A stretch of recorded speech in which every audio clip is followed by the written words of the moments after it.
Hello and welcome to Endurance Minded. It's the podcast that aims to redefine what it means to reach our full potential by exploring how movement and mindset impacts our lives and how we can all work to show up as the best versions of ourselves. I'm your host, Taylor Thomas, founder at TEC, and before we get started, I've got an all call. If you're a coach or an entrepreneur in the health and fitness industry who's trying to grow your business without burning out, I want to personally invite you to apply for the Growth Circle. The Growth Circle is our business accelerator program at TEC, and it's designed specifically to serve providers like you in the health and fitness industry. People who are incredible at what they do, but they need a proven framework and real support to actually scale. Let's be real, running a coaching business can feel like a grind.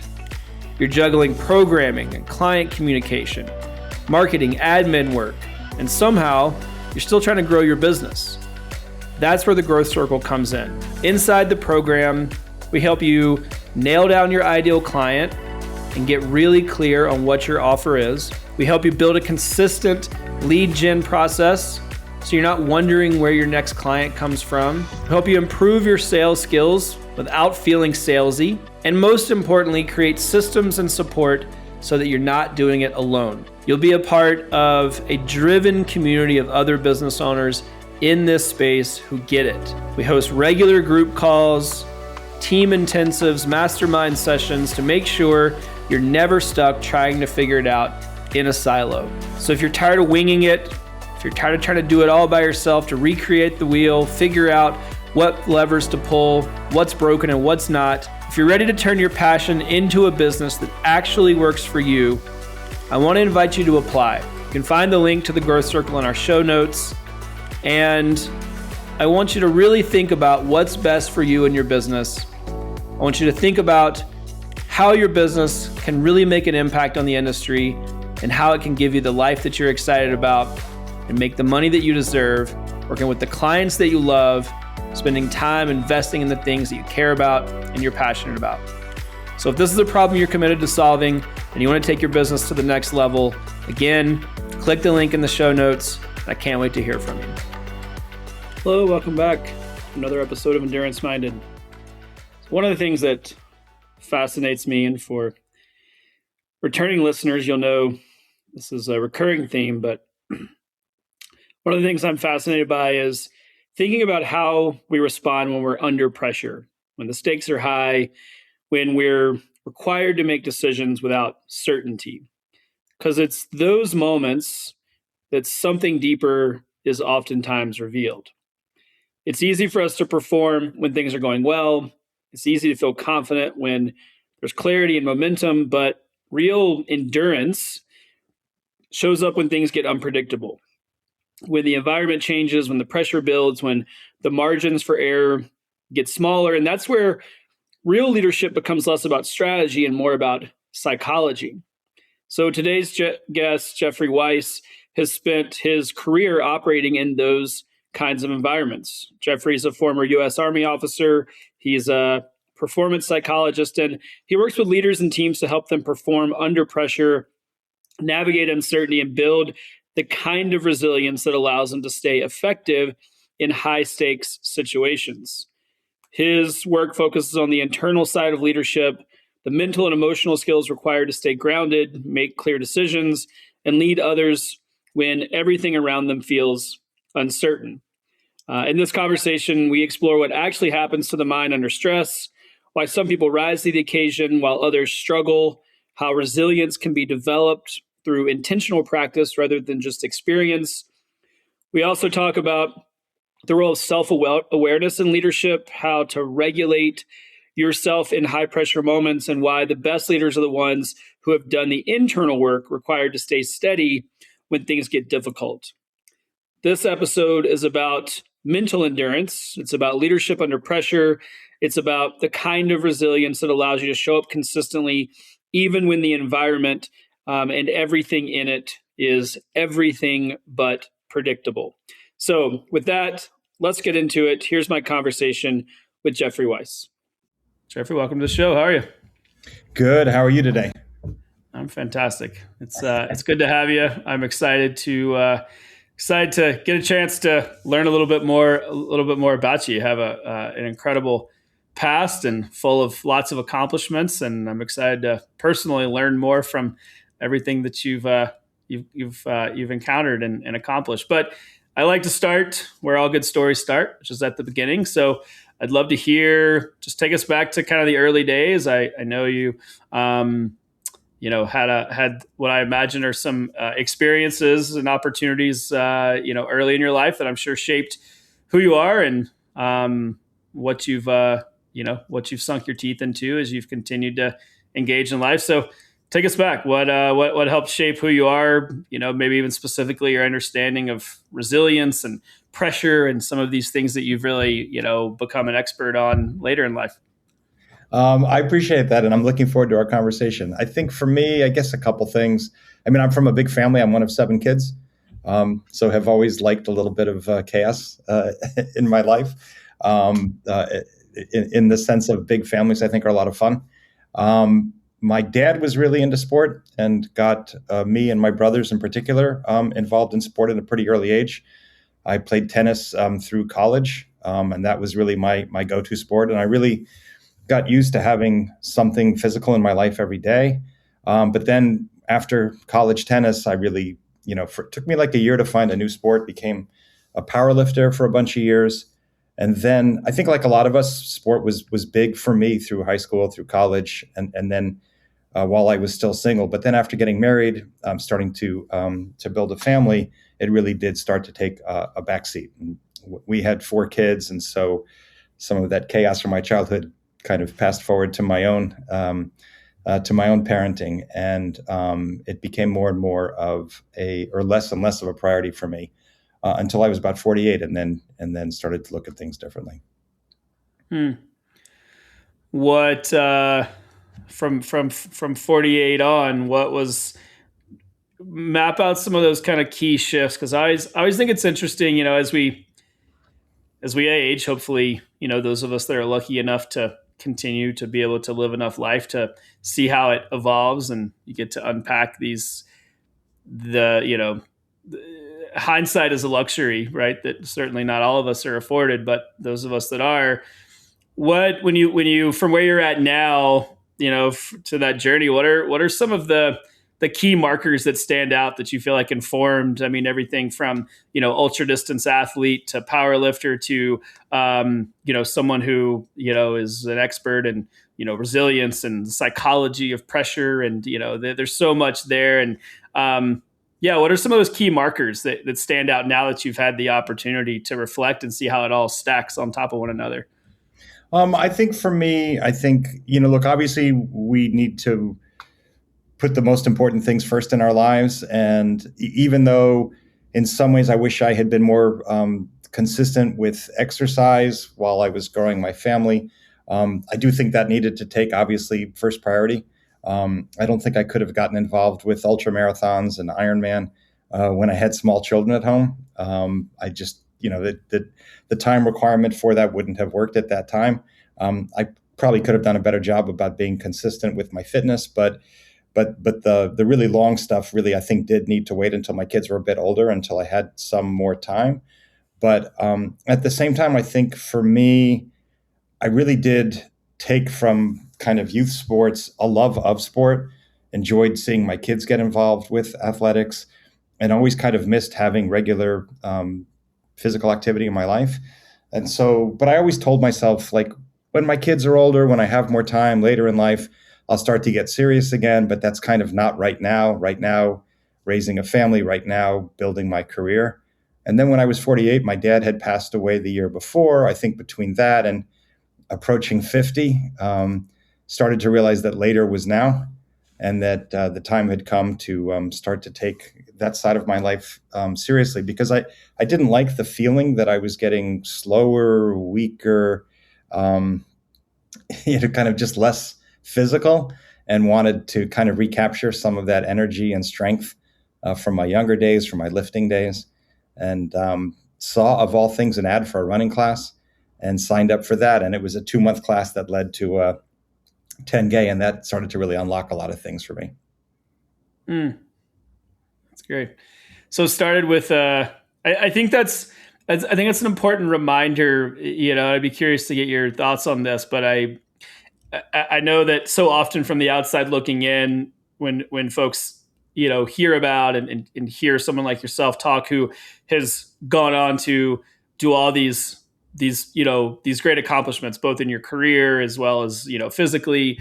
I know you have an extensive academic background, but it has to start somewhere. So a 10K is much different than a full Ironman distance event, and so um, I just I find that highlighting that perspective I think can be important, because I think the people think that you have to start at the kind of penultimate version of who you want to be, and we all have to start somewhere. So I don't know. Do you have any? Is that an appropriate reflection? I don't want to speak for you, but yeah, what are your thoughts in terms of just like you got to start and then let's build from there. It's funny. I think there's a place for both. In other words, I think there's a place for starting without necessarily a clear goal, a clear endpoint in mind, and I think there's a place sometimes for starting with a goal in mind. I think it's funny. You asked a moment ago about kind of how things sort of evolved for me. I think one thing, and I do have a strong perspective that, whether it's our personal life or our professional life or our fitness or in any sphere of our life, in so many ways, it's the same kinds of things the same kinds of strengths that we want to cultivate. This whole notion of grit and resilience, and kind of taking responsibility, taking charge, not looking to blame others or to feel sorry for ourselves. I think for me, when I was in my late 20s, I started to get a bit dissatisfied with my career. I was a litigator and thought maybe I wanted to pivot and get involved with international law instead. So registered and got a master's in international law at night. And even though I didn't end up making the career switch at that point in time, it just kind of built that response of, if you're not happy with something, take some action to try to change it. And I think that was a good kind of lesson for me, and I did enjoy that process. But yeah, I think for me with the 10K at the beginning, the goal really was just to become a runner, and doing a 10K. And I didn't expect at that point that I would go beyond that distance. I did start to do more 10Ks, try to improve my time.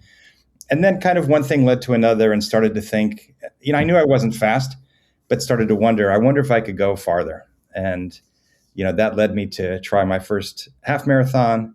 And then again, I wonder if I can go farther. And that ultimately, of course, led me to the marathon. And then that kind of, that kind of cycle repeated itself multiple times. But I think that it's just great to get started, to take on challenges, to get out of your comfort zone. I mean, all those things that sound like cliches, and perhaps they are, but they've become cliches because I think there's a lot of truth there.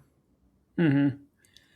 What's your process for both routes? Because I know so many people get hung up in even just kind of the terminology of goal setting or not, or there's so much vernacular in there that muddies the waters, and people I find can get bogged down in that. So yeah, I agree.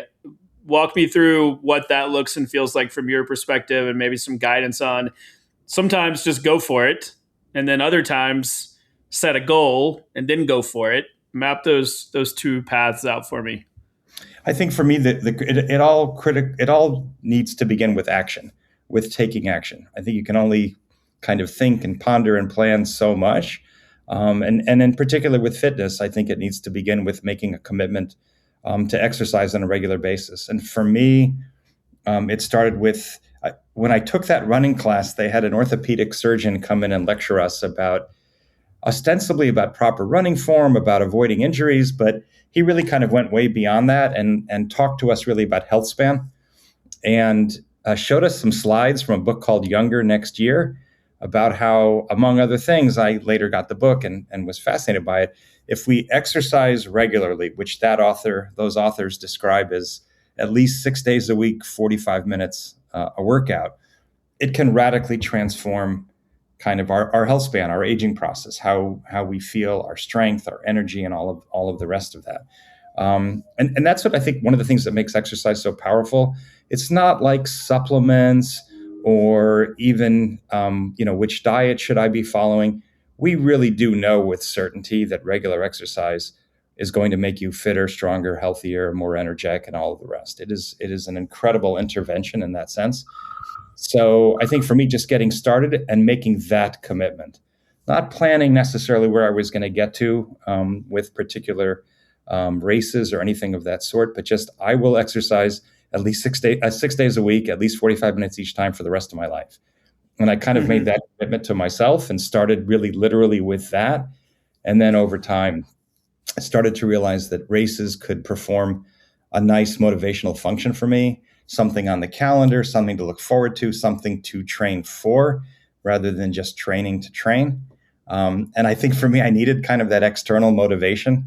I suspect there are lots of other people out there who for them it's just enough. Like, hey, I'm exercising because I want to be healthy, and that's all I need. I don't need to have a 10K or a marathon or who knows what on my calendar to keep me focused. I think in my case, I do kind of need those external things out there pushing me. Yeah. It's a good reminder. You don't always have to do the hardest version of the thing. It works for some people. I'm one of those people. I've always been drawn, but it doesn't. The harder thing doesn't mean that it is more valuable or that it is any more effective. And I think that also can keep people from starting, or they get in their head because there's so much external pressure now. That's of if you're not doing the longest, hardest, or you're not in the business realm, if you're not working 100 hours a week, if you're, there's all these versions of what you should or shouldn't be. And I think to your point, just like start your path, just go forward. And what's movement is important, right? Execution is what matters. And, we get caught up in the planning and the this and the that, and none of that matters. Like you said, if you don't actually commit to moving forward, right? You have to I think there's so much power, not just physically, but emotionally, what it does for you when you start to take action. And it changes not just how you feel physically, but how you feel about yourself. And it builds confidence, and that gives you the strength to take on new things. I had once told a friend that I was as likely to run a marathon as I was to walk on the moon. And I think even after my first few 10Ks, I probably would have still said the same thing. But then, it seemed like a half marathon's not that much more. Maybe I could do that. And then, of course, once you do that, it seems like, well, maybe if I just tweaked my training, I could go further. And that was exciting for me. And it's not that for me, I've just had an unbroken string of successes. I haven't. I've had 2 major DNFs, did not finish experiences, but that's okay. I think we perhaps are a little too afraid of failing. I do strongly believe that in life, when we look back, the things that we regret most are not the things, at least this has been my experience, they're not the things that we failed at. It's the things that we didn't try, where we let ourselves down. We didn't want to take a risk. We were, afraid of that we might not be able to accomplish it. And I think it's okay to try and not succeed. I still think you'll grow from that. In the business world, they talk about learning from failure. And actually failing in business can be very, very high stakes. But failing in a race, it's a very controlled environment. It's not really that big of a deal. You're really only answering to yourself. You're really the only one who's going to experience any consequence from it. And, the only real consequence for most of us in a race is we just didn't get the medal. And it's not that big of a deal. Yeah. I mean, you've already touched on it a little bit, but I mean, to the topic of failure, as someone who's swung for the fences, from my perspective, a lot in life, speaking about you, obviously, what's your mindset around failure? I mean, you said it's not that big of a deal, but as you've grappled with it, no doubt. I mean, what's your process for wrestling with that, both at the onset of a big undertaking and also in the process of failing, and then of course there's the other side of that. How do you put all those pieces together? Well, the first time it was the Comrades Marathon in South Africa. It's the world's oldest and largest ultra marathon, 56 miles between 2 cities, and there's a strict time limit for the overall race, and there are intermediate cutoffs. And for that race, I knew that I was very marginal to be successful, but I promised myself that I would not quit just because it became uncomfortable, and that either I would finish the race or I would get cut at one of the cutoffs. And in the end, I got cut at the last cutoff before the finish line after 11 hours and 51 miles of running. And for me, I tend to be someone who tries to look for the positives. I was super proud that I tried the race, knowing that it was well outside my comfort zone. I was super proud that I kept my promise to myself to stay in until either I finished or I got cut. And so I looked back and just felt like I really gave it my all. I left everything out there. I mean, I was wrecked. I slept 32 hours, I think, over the next 2 days after that effort. And then a few months later, I started to think, you know what, maybe if I tweaked a few things, if I did a couple things differently, maybe I actually could have finished that race. And so I was going to go back in 2020. Then with COVID, it got canceled. Ended up going back in 2022 at age 60, and failed the second time. Unfortunately, I was injured for months before the second one, and I just didn't want to push it off for another few years, just given I felt like the window was really closing for me on that. But again, I was proud that I tried it a second time. I was proud that I didn't just accept the first failure. But then also I felt like, you know what? I have to be honest with myself. That race at my age, probably, and at my speed, is probably beyond my capabilities, and that's okay. And I'm focused on other things. And I really did feel like what crushed me about that race was the time cutoff, not the distance. And so I actually did go out and run a longer race after that, a 72-mile race, which I was able to finish. And so that was cool too. I mean, it was neat to me that the one thing led to another. So the failure along the way actually led to, for me, a bigger success down the road. And that, in a healthy sense, is what failure should do for us. It should be a learning experience and maybe help us understand a few things better, kind of about our what we're all about. Yeah, as the saying goes, we learn very little from success and everything from failure. And so, Yeah. yeah, growth. I always like to think about the equation, that I kind of have in my mind, that the only way that growth is possible is with friction and failure. Is that you put those two things together and they can't help but elicit an equal growth. Otherwise, you would, by design, you would plateau. You would be exactly where you're at because you would be stationary. And so I think there's when I find myself in seasons of where it feels like I'm failing a lot, or I don't know the answers, or it's not quite stacking up, I'm like, well, I must be growing. On the other side of this, if I stick with it, then I will have to have been and be maybe a little smarter, more capable, more informed, stronger physically. I mean, whatever whether it's in my relationships or business or physically, physical endeavors. So I always take solace in knowing that there's no world where if I just stick with it and I pay attention to the opportunity in that, I'll be better for it on the other side. I love that. I think that's exactly the right way to think about it. I think too. I remember years ago seeing a documentary with this wonderful female ultra runner, and she made a comment like, "If you've never failed, how do you know what your limits are?" And I do think too many of us choose the safe route in life, and we don't push ourselves overly much, whether it's professionally or with respect to our physical well-being. And I think that's a shame. I feel like, for me, I love the fact that even in my 60s, my life still has adventure. I still feel like there are new mountains to climb. There are exciting things that still await me. And I don't want to have this feeling, which, it may well come at some point, but I don't want to accelerate it, that my horizons are getting narrower rather than wider.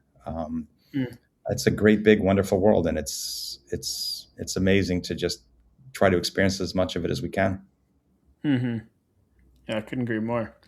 We're talking about pressure or the topics that we're revolving around made me think about pressure. I know it's something that you've talked a lot about. I'm curious. I mean, just even kind of tactically and specifically, what happens to humans in our mind when we're under sustained pressure? I want to dive a little deeper into this, just kind of I guess concept or very real reality of pressure. So set the stage for us. What is pressure? Maybe we start by kind of defining the environment, and then what happens to us when we are in pressured environments and scenarios for long periods of time. I think it depends on the level of pressure. I'm a big fan of Csikszentmihalyi. I'm probably butchering the pronunciation, but his whole concept of flow, which is very much premised on challenging ourselves the right amount. We should be taking on tasks that are challenging, not so difficult that they crush us, and not so easy that they don't challenge us and they become ultimately rote or boring. And so I think in life, I think if we're in situations of pressure, really challenge that where there's growth, there's learning, there's excitement, there's interest. It's not easy. And if it was easy, everybody would be doing it. But it's not so hard that we're overwhelmed, that our cortisol levels are flying through the roof, that we're just getting crushed. And I think in many ways, that is the secret. And again, in all spheres, whether professionally or fitness or anything that's important to us in life, to push ourselves to probe what we're capable of doing, but not to put ourselves in a position that's so over the top awful that that it damages us emotionally, physically, or in any possible way. So we want to be challenged, but I don't think we want to be destroyed. Hmm. Yeah, I do. I do. It feels like sometimes we equate more and more pressure with more and more success, but there is a point of diminishing returns. It's stacking incessantly doesn't necessarily yield greater outcomes. We will crack eventually. Yeah, exactly. And maybe later than we might think. And again, I do think we need to be willing to probe. Um, Mhm. but I think that and it's funny, I think for me, for the first like 12, 13 years of my fitness journey in endurance sports, I really did get into the habit of I want to climb a higher mountain and a higher mountain and a bigger challenge. And at this point now, I don't think I'm looking to go even farther, for example, than 72 miles. Certainly not looking to do a triathlon that's longer than an Ironman distance, or even a more difficult Ironman course. Now I am trying to just broaden my horizons and look for different things. I took on a 50-mile trail race a couple of years ago, 2 days before my 62nd birthday. That ended up being a wonderful, wonderful experience. I'd never done that kind of race before. And so at this point, I'm just looking for new, fun, exciting things. But there needs always to be an element of challenge, and it needs to produce a little bit of that quote that's always attributed to Eleanor Franklin about the do one thing every day that scares you. Mhm. I think there's something to that. Maybe not every single day, but that should be, I think, a recurring theme in our lives. Hmm. When if we find the edge of that, say we go too far, right? We stack too much pressure, or the environment continues to escalate, and we find our limit.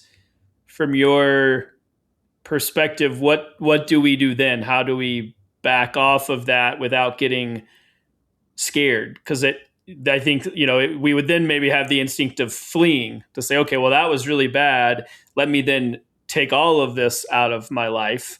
Um, and I agree with you. It sounds like from your perspective, we want to stay in that somewhat pressured environment, but just not too much. So, assuming I know you found the edge, how do we back off but still have a healthy relationship with it and right the ship in real time so we can stay in that productive zone? I think we want to develop the ability to reflect on what we're doing and why, and to really be honest with ourselves.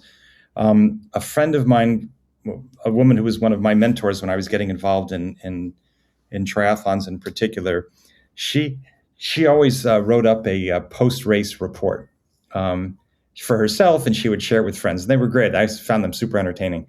And I decided, you know what, actually, that's a really good thing to do. And so I do it now myself. All along, I've been doing them with my races. And it's an opportunity to really look back and what went well, what didn't go well, what would I do differently next time. And I think that's a skill that we want to have, again, throughout our lives. We want to be reflective. I think we want to be calm. I think we want to be able to absorb setbacks, because of course, baseball is a great example. The best players in the world fail, what, 6 or 7 times out of 10? Well, more than six, seven times out of 10. And yet they're stars. And so I think in life, we're going to have our share of setbacks, no matter how good we are. And we want to be able to absorb those, learn from them, draw the appropriate conclusions, not overreact to them, not lose our cool in response to them, and then move forward in a constructive way. But I think being reflective and cultivating that ability to really dissect what happened here. And again, even if it's a success, we still want to make sure we're learning the right lessons from the success and not the wrong ones. And if it's a failure, we don't want to overreact to the failure and just be very, I think, pragmatic in terms of trying to figure out what went wrong and why.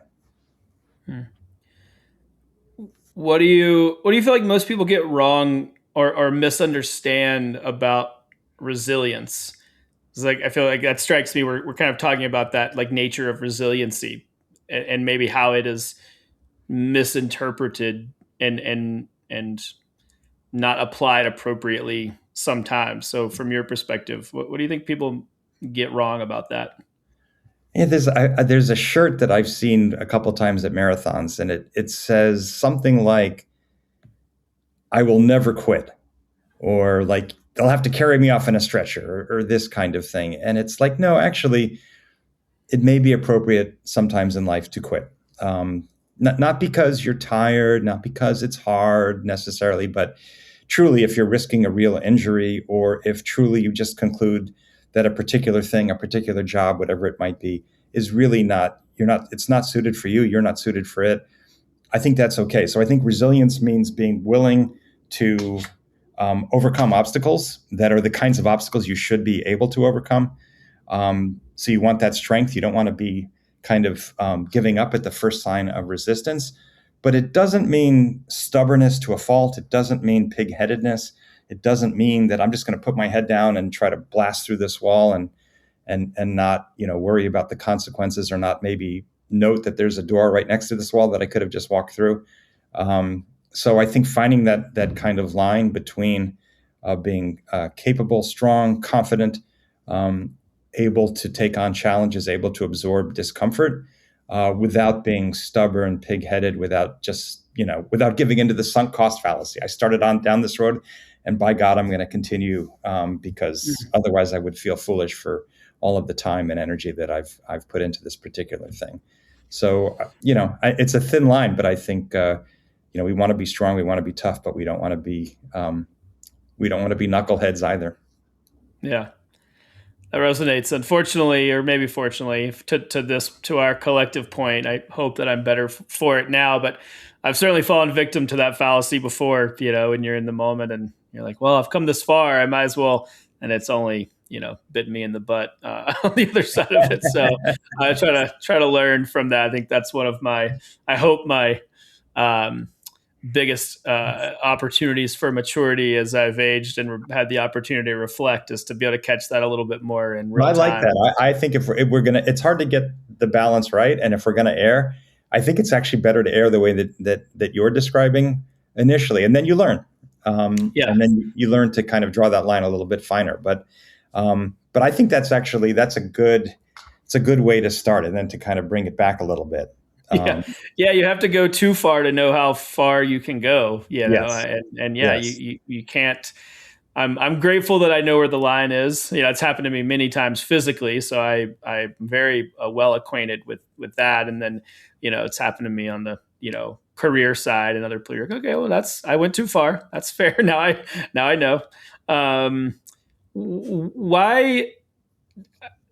I'm thinking that it makes me think about the kind of the mental part of stress and how people respond to it. And I'm curious, from your perspective, why do you feel like some people get stronger when under stress and some people shut down? There seems to be two paths available. Why do some people do one and the other? And then I guess what it has me thinking about is, can you, from your perspective, train or learn how to navigate those two paths differently. If you'd like to be someone who deals with stress more, but you tend to default to the shutdown mechanism, can you build the resilience and the systems and the things to reroute towards the direction of a more resilient or stress tolerant individual? Well, I think that's a great question, and there's so many different ways to tackle it. I think for me, one of the key starting points is mindset, and I'm thinking in particular of Carol Dweck and her book Mindset and her concepts of a growth mindset versus a fixed mindset. A growth mindset essentially being an approach, an attitude that I don't know what my limits are, but I can take on almost anything, and I can become better at it, and I should really enjoy that process. I should enjoy learning. I should enjoy becoming better, as compared to, for example, a fixed mindset. I'm good at math. I'm bad at math. I'm good at this. I'm bad at this. And I am the way that I am. I am the way that I was born. And sort of nothing that I can do more or less is going to change any of that stuff. So I think if you cultivate that growth mindset and you find joy and pleasure in learning more things and becoming stronger and becoming better and becoming more excited about new stuff in your life, I think that really is going to help you overcome all sorts of things, because you're on a journey toward getting better. Whereas, if you just feel like I am who I am what I am, I'm not a runner, I'm not this, I'm not that, I just want to be comfortable, I want to be left alone, that is going to be sort of the crossroads, I think, at the beginning of the journey, in terms of how do you see yourself? What kind of life do you want to live? Not necessarily in terms of a very specific destination, but do I want to live a life of new challenges, new mountains, excitement, adventure? Or do I want to live a life of comfort, predictability, low stress? And that, depending on your answer to that question, it's going to take you in two very different directions. I want to shift for a moment. I know you've been at the helm of some large organizations, and I always think about, for me personally, I've said that fitness is a really fun and exciting byproduct of committing to these big challenges, but it's actually not the thing that I've valued the most. And so a lot of everything that we're talking about, I also think about through the lens of personal development as well as career and leadership, which is something that I personally think a lot about. So knowing your experience in the business world, I'm curious your perspective on how leaders maintain clarity when things feel chaotic. It's such a dynamic environment, and I see so many parallels again from what we've talked about to the high performing organizations, high performing leaders. What's been your experience, and again from your perspective, how do great leaders maintain clarity whenever it's just a million fires and it's all chaotic and all that's happening? I think a couple of things. I think I do think you do need a fair amount of goal setting in a business context. I think you can't be too vague about what you're trying to accomplish. You do need, I think, to set particular goals, particular milestones that you're chasing after. Now, you may need to pivot, you may need to course correct, as you might in a fitness context. You may need to, adjust the sports that you're doing or the types of races that you're entering. But I do think you need to set a goal. I love the Jim Collins book, Good to Great. I love his concept of a BHAG, a big, hairy, audacious goal. I read that book early on after joining my first startup. And he talks about the power of an audacious goal to really focus a company on what it's trying to do. Talked about the importance of setting a goal that is it's outside of your comfort zone. It's at the outer edge of what's possible, but not impossible. And that really energizes and focuses and motivates. And reading it, I thought, actually that could work on the individual level as well. And so, over the years, I set a few BHAGs for myself. The first was that Comrades race, then my first Ironman after that. And it really did work very much the way that Collins describes for companies. It just made my life that much more exciting, that much richer. And I think So I think for me, the fitness stuff helped build some of those skills that then worked for me in a business context. I think also it helps to be successful in business. You want to be a team player. I think you want to be calm under pressure. You don't want to be, too reactive. You don't want to get too down when things don't go your way, as they will sometimes, as will sometimes happen. So you want to keep your eye on the prize. You want to be able to course correct if needed. I mean, so many of these skills are really the same skills in challenging sports, in challenging business environments. Um, and honestly, there is a physical component to success in business. You may have to work long hours. Uh, you have to deal with a lot. My startup journey took 11 years. I thought it was going to be closer to 2 when I started, but you really do need to cultivate some patience. I think things that matter, things that are difficult, take time. And again, no matter what the challenge might be, I think that's probably a true statement. And just to internalize that and remind yourself of that and drill that, I think for me, it really definitely the fitness stuff helped me in the business world immeasurably. Mm. You mentioned being calm and not being reactive. I'm curious what you feel like the role of emotional regulation is in terms of how it influences a leader's performance, how it influences the culture of an organization, how yeah, take me through kind of the role of emotional regulation and its importance from your experience and perspective. Honestly, I think it's huge. I'm a huge believer in the importance of the so-called soft skills.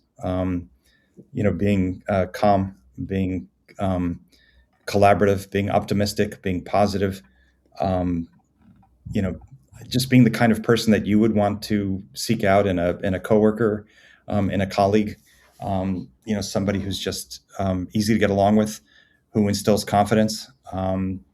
I think those kinds of qualities are just huge in a business setting, especially if it's going to be a challenging environment. In the startup world, inherently is challenging. I think if there are going to be ups and downs, and certainly, my business journey had a lot of ups and downs. We were a unicorn not long after I joined. Then a few years later, we're in bankruptcy. Then came out of the bankruptcy. Then became a unicorn again. So for me, it was quite a roller coaster ride, and then had an exit. Um, but it was great. I enjoyed, and you have to, I think, really learn to enjoy the process.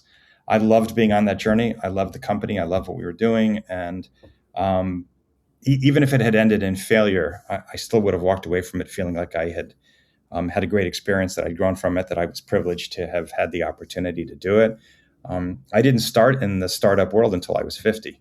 I actually ran my first marathon 3 days before my first day at the company. And I don't think it's coincidental that my sort of most exciting fitness adventures happened on a parallel track to my business adventures. I do think that they fed off of each other, they supported each other, and yeah. So I think, to me, I think a lot of people, too many people look at fitness as something that takes away from their responsibilities at work, at home. And obviously you have to be mindful truly of the hours that you need to be spending on the other things in your life. But if you can fit it in the right way, and I think most of us can find that time, I think it makes you better. It makes you a better worker, makes you a better partner, better parent, um, a better sibling.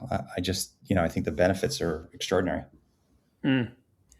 I couldn't agree more. That's always it's always been a really important cornerstone for me. I know that while it feels and it takes a tremendous amount of effort, when you're busy and you're trying to make time for family and work and all that. I always say like, it's simple, not easy. But when those my physical health is a cornerstone, I feel the difference in how I show up in the rest of my life. Mentally, it's so it's such a difference. It's palpable when a day, or if I didn't prioritize myself and I prioritized something else because in that time it felt more important.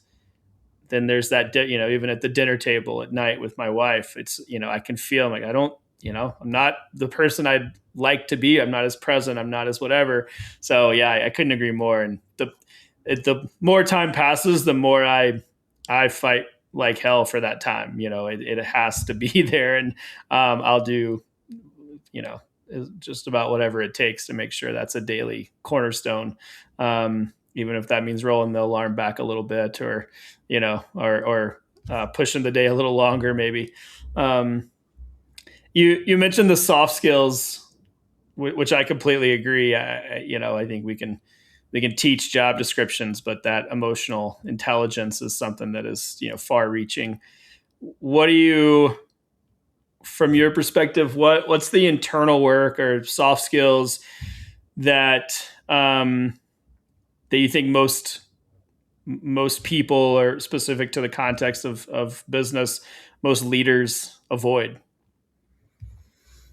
I think one thing that I think younger workers don't necessarily process early on is you don't need to worry so much about getting credit for things. Just focus on being good at what you do, taking it seriously, taking on responsibility, pulling your weight, being cheerful, being optimistic, positive, just being a good colleague, and everything else will follow from that. You don't need to be insecure. Do they notice me enough? Am I getting credit for all the great things that I'm doing? I've never seen in my business experience, I've never seen somebody get separated because they didn't do a good enough job of getting credit for the things that they were doing. It's always because of other deficiencies. And so and I think conversely, if you start taking credit for things maybe that weren't entirely your doing, those can become negatives. Or if you just are too much focused on, I want to look good, I want people to admire me, I want people to respect me, I think those can become negatives. And so I think the best leaders, I think Jim Collins talks about it as tier one leaders. They have vision and they have subject matter knowledge, but they're humble. They're not trying to draw attention to themselves. They're trying to raise up others, trying to make the other folks on the team better, trying to encourage them to advance within their careers. I think that's really how we should be thinking about things. I think in some ways it gets easier as you get older. I think you're less prone to wanting to be noticed and wanting to prove yourself, and you're able to maybe give way a little bit to other folks, and to take pride in helping other people on their journey, helping them get as far as they can kind of achieve their full potential. And if you do that the right way, it'll work out plenty well for you as well. Hmm. What's been your personal journey with humility? That you mentioned that, and that made what spurred that, as you said, it feels like it probably gets a little easier with age, and that to me has been, and I certainly have, I haven't learned, I haven't even scratched the surface, but that's been the biggest adaptation for me, is recognizing that I'm not here to be the smartest person in the room. In fact, I often say, if I am, I'm in the wrong room. I love that. I'm here to truly try to be humble. I'm not just saying that for BS or to make it. I'm a sponge, but that wasn't the case early on. I think I had to really grow into that, and a comfort around true humility and saying, I don't know, or this more than I do. Please, by all means, go do this. I'm just curious, what's been your experience and journey with humility? I think for me, I think in part it comes from recognizing that everybody that you meet, every single person that you meet in this life, knows something that you don't, has something that they can teach you, and really trying to cultivate that mindset that I want to learn from everybody that I meet, that the people that I work with, they have strengths that I don't have.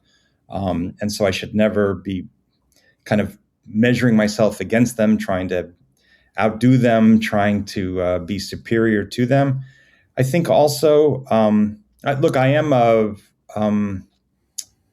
am someone who is accomplishment oriented. I am pretty type A in many respects, but I feel like I'm trying to do it for me. I'm not trying to do it for other people.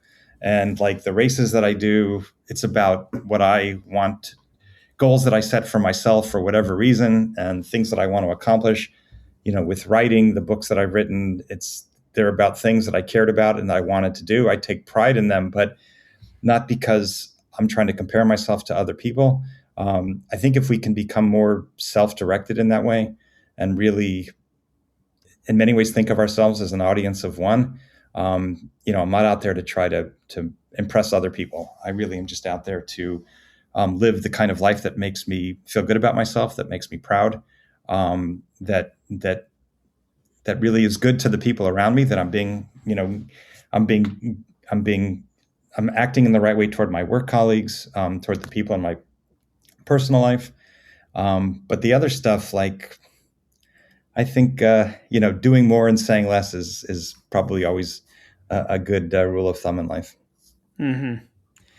Yeah, be the last to talk kind of approach. If you're Now, of course, having just written a book about my my fitness experience, that may well be to an extent incompatible with that.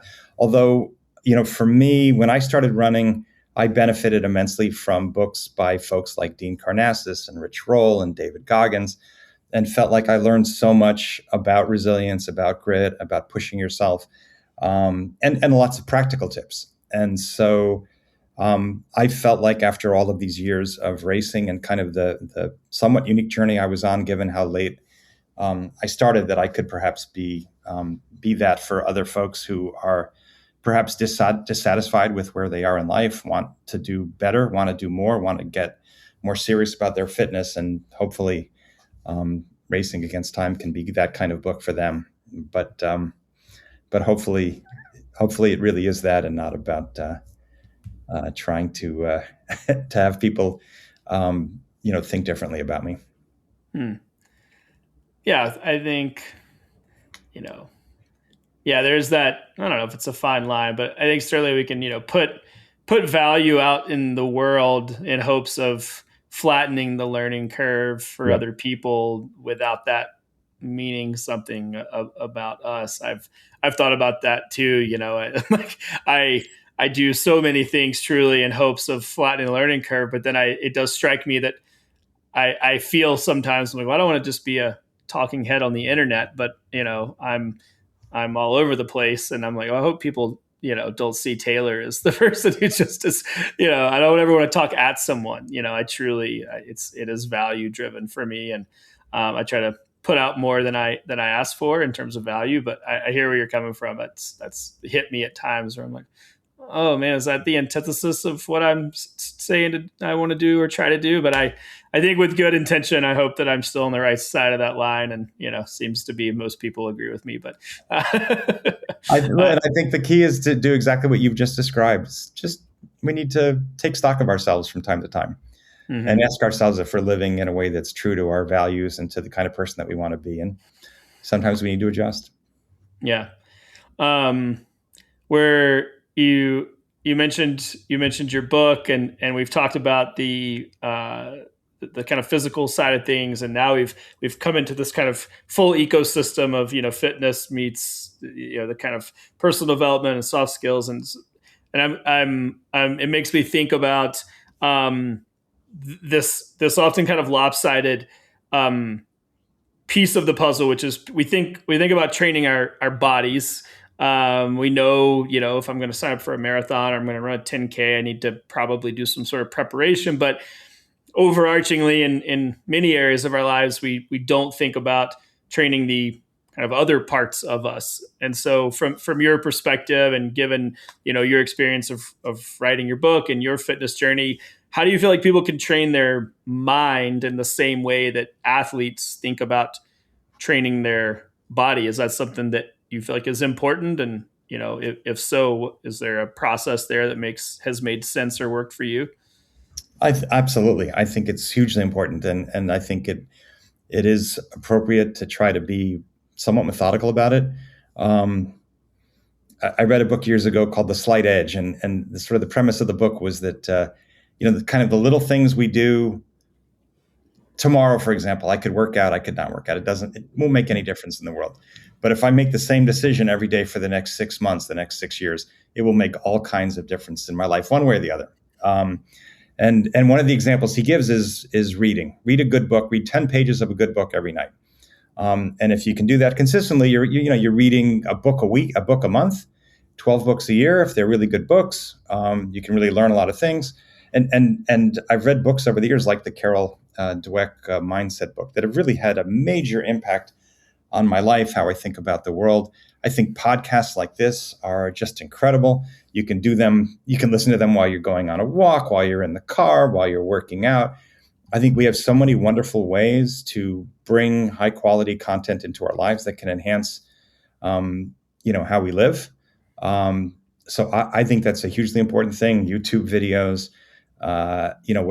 whatever works for people. If people like to read, again, that's a great way to go.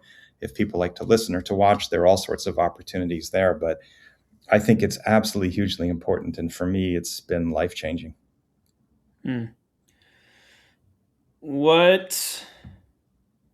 kind of want to come back to really where we started. You talked about early on in the conversation how your goals have shifted and your kind of relationship with them at this, where you're at in life now is different than where it was, which I think, we all have to go through that. I think we have to rectify and justify our relationship with our goals and our physical bodies and all these things. But with all of that in mind, just makes me think about I guess your relationship with endurance in general. I mean, what does endurance mean for you today, having been informed by all these experiences, both physically as well as an 11-year startup journey? I mean, there's a tremendous amount of endurance required there, like you spoke about. But what does that word and the manifestation of that mean to you today? In the business world, you often hear the expression, it's a marathon and not a sprint. And over time, I've come to, and I think by that, most people who say it probably have never run a marathon, have never trained for a marathon. And by that, they probably just mean it's going to take a long time, not a short time.